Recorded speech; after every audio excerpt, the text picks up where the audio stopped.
Le gilet de soutien du sternum post-thorax est un produit pour patient unique.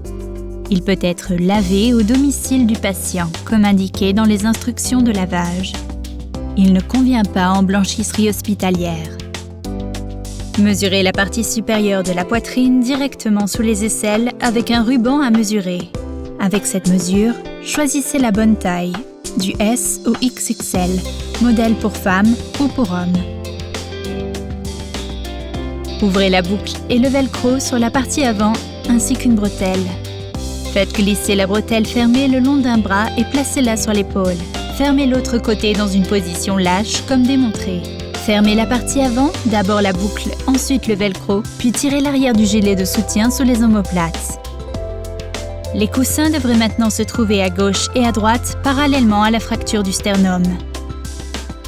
Ouvrez maintenant les sangles latérales supérieures. Pendant que le patient inspire profondément, vous tirez sur les deux sangles en même temps et serrez jusqu'à ce que le mécanisme de soutien respiratoire ait atteint son extension maximale. Puis fermez les sangles dans cette position à l'aide des velcro. Lorsque le patient expire, le mécanisme de soutien respiratoire se contracte de nouveau. Répétez ce processus avec les sangles latérales inférieures.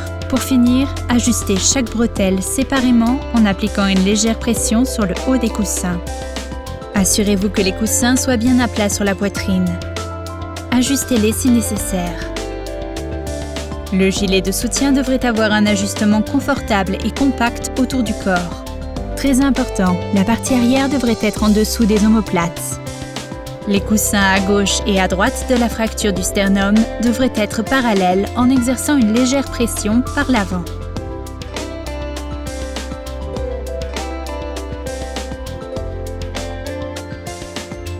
Choisir la taille correcte pour le soutien-gorge de soutien et le gilet.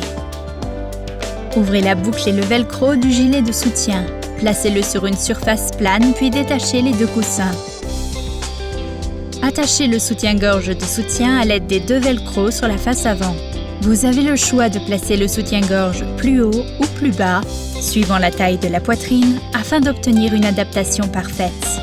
Enfin, rattachez les deux coussins dans leur emplacement désigné en exerçant une pression ferme avec l'extrémité la plus large vers le haut. Le soutien-gorge de soutien est désormais inséré sur le gilet de soutien entre la partie avant et les coussins. Le soutien-gorge de soutien réduit la douleur et soulage la blessure du poids de la poitrine. La combinaison finale peut désormais être installée sur la patiente. Merci de votre attention.